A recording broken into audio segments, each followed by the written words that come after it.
Hi everyone, today we'll be demystifying the technique of DNA gel electrophoresis. What is gel electrophoresis? Gel electrophoresis is a technique used for separating charged molecules such as DNA, RNA, and protein according to their sizes in order to analyze them for various purposes. Essentially, the charged molecules move through a gel when an electric current is passed through the gel. The electric current causes one end of the gel to have a positive charge and the other end to have a negative charge. An in-depth explanation of DNA gel electrophoresis will be shown in this video to provide post-secondary students a greater understanding. What is gel electrophoresis used for? There are many applications, one of which is the separation of DNA fragments to be used for DNA fingerprinting in the case of crime scenes. In forensics, the DNA samples from a crime scene can be compared against samples of a suspect's DNA for similarity. Another application is to examine the results obtained from a polymerase chain reaction, which is a lab technique used to amplify some small segments of DNA. These amplified segments can be viewed in the gel to determine their sizes. Gel electrophoresis is also used to study genes that are linked to specific illnesses and can be used to test paternity. How do you prepare the gel? To prepare the gel, agarose powder is mixed with an electrophoresis buffer and heated to a high temperature to be melted. This mixture is poured into a gel casting tray and a comb is placed at one end to create wells for the DNA samples to be pipetted into. The gel has solidified when it turns from clear to opaque, and at this time the comb can be removed. This gel gets placed into an electrophoresis tank where the same electrophoresis buffer is poured over top until the gel is covered. The gel is then connected to electrodes.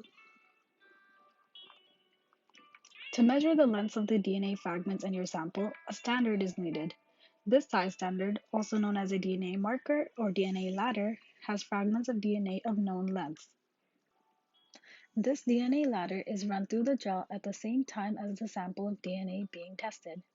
Therefore, the DNA ladder is loaded into the first wall of the gel so that when the gel electrophoresis is run and the fragments move through the gel, the sample fragments can be compared against the ladder. How do you prepare the DNA sample?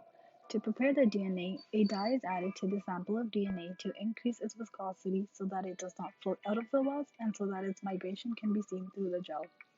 Prepared DNA is then pipetted into the wells of the gel, leaving the first well for the DNA ladder. The lid is then placed on the tank with the gel and buffer. Make sure to ensure that the orientation of the gel and the electrode is correct. We want the negatively charged phosphate groups in DNA nucleotides to allow the sample to migrate across the gel to the positive end.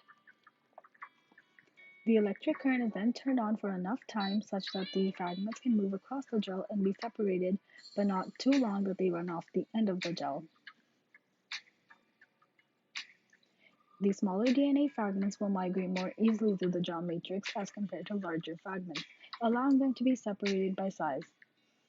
Once the electric current is turned off, the gel is removed from the tank. Excess buffer is removed from the gel and the gel is allowed time to drain the remaining buffer.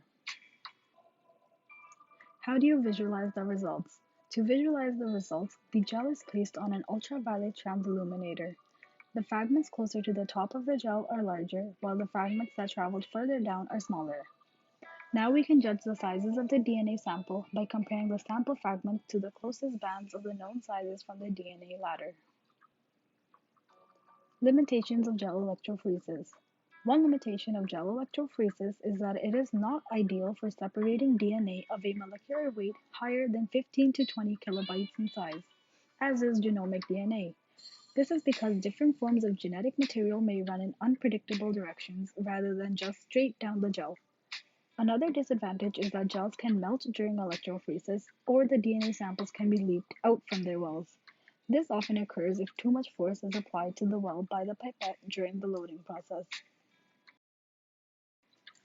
We hope this video helped you demystify the process of gel electrophoresis and hope that you now know how to prepare the agarose gel, how to prepare and load the DNA samples, and how to visualize the results. Make sure you pause the video on the next 2 slides and answer the questions to test your learning. Thank you for watching. What allows the DNA bands to be visible once they have run through the gel matrix? The ultraviolet light allows for the dyed DNA samples to be visible. How do the DNA fragments separate by size?